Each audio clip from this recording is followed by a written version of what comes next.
আসসালামু আলাইকুম বন্ধুরা, আজকের ভিডিওটা তাদের জন্য যারা আমাকে ইতিমধ্যে কমেন্টে প্রশ্ন করেছেন, ভাই বাঙালি ভাইরা নেপালে গিয়ে কি কোনো ব্যবসা করতে পারবে? হ্যাঁ, তাদের জন্য আমি এই ভিডিওটা সাজিয়েছি। প্রথমে হচ্ছে, নেপালে সরাসরি কোনো বিজনেস ভিসা নেই। এখানে বাঙালি ভাইরা, আমি তাদের সাথে কথা বলেছি। আমি আজকে 18তম দিন, আমি টোটাল 26 দিন থাকবো।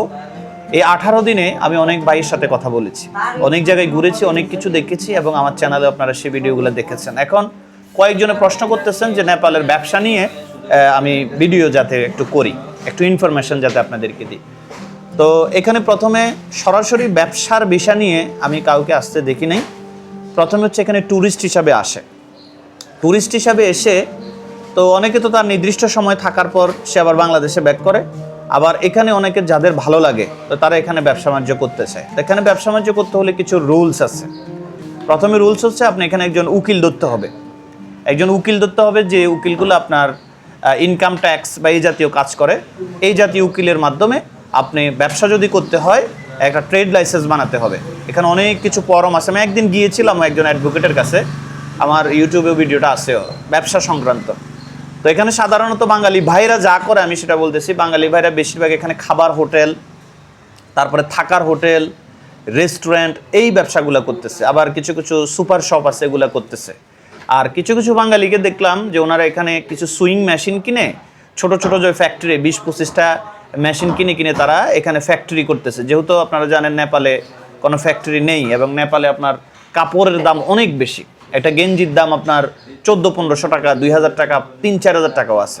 তো এখানে কয়েকজন বাঙালির সাথে আমার এটাও দেখা হয়েছে যে তারা নিজেরা সুইং মেশিন কিনে, 20-25টা সুইং মেশিন কিনে আপনার মেন শহর থেকে একটু ভিতরে, অর্থাৎ যেখানে আপনার ফ্লোর ভাড়া কম পাওয়া যায় বা ভালো ওয়ার্কার কম দামে পাওয়া যায়, এরকম একটা জায়গায় তারা ওই ফ্যাব্রিক্স কিনে এগুলো কাটিং করে ওই ফ্যাক্টরিগুলোতে সে গেঞ্জি বানাচ্ছেন, পোশাক বানাচ্ছেন, এগুলো আবার নেপালেই সেল দিচ্ছেন। তো চাইলে আপনারা এখানে রেস্টুরেন্ট ব্যবসা করতে পারবেন, হোটেল ব্যবসা করতে পারবেন। তারপরে আপনার বিভিন্ন ধরনের যে ইয়েগুলো আছে, ওই যে কি বললাম সুপার শপ, এগুলো করতে পারবেন। চাইলে আপনি ফ্যাক্টরি করতে পারবেন।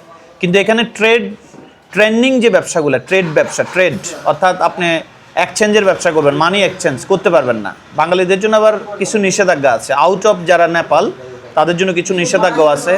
যেমন আপনি টিকিট বা ট্যুরিজমের ব্যবসা করতে পারবেন না। এখানে ট্যুরস অ্যান্ড ট্রাভেলস এগুলার ব্যবসা আপনি করতে পারবেন না। উকিল আমাদেরকে যা বললো, তো একজন উকিলের নাম্বার আমার কাছে আছেও, আপনারা চাইলে ওই উকিলের নাম্বারটা আমার থেকে নিতে পারবেন। আর বিশেষ করে এখানে হচ্ছে হোটেল ব্যবসাটা, হোটেল, রেস্টুরেন্ট, তারপরে আপনার ফ্যাক্টরি, এই জাতীয় ব্যবসাগুলো আপনারা চাইলে করতে পারবেন। সর্বনিম্ন নেপালে ব্যবসা করতে হলে একজন ভাইয়ের 10 থেকে 15 লক্ষ টাকা লাগবে। আর এখানে ব্যবসা করতে হলে অবশ্যই আপনার এই দেশ সম্পর্কে জানতে হবে, এদেশের ভাষা জানতে হবে, এদেশে কোথায় থেকে মাল সংগ্রহ করবেন, কীভাবে সাজাবেন, আয় ব্যয় সব কিছু আপনার জানতে হবে। আর এখানে যাদের সাথে কথা বলেছি তো বেশিরভাগই হতাশ, মানে ব্যবসা করে যে এখানে খুব একটা ভালো কিছু করতেছে এরকম কিন্তু আমি কাউকে দেখি নাই। আর প্রতি 1 বছর পর ভিসা লাগাতে হয়। আর আপনি যেই ট্রেড লাইসেন্সটা লাইসেন্সটা করবেন, ওই লাইসেন্সের আন্ডারে আপনি নিজের ভিসা নিজে লাগাতে পারবেন। চাইলে আরও 2-3 জন লোক আনতেও পারবেন।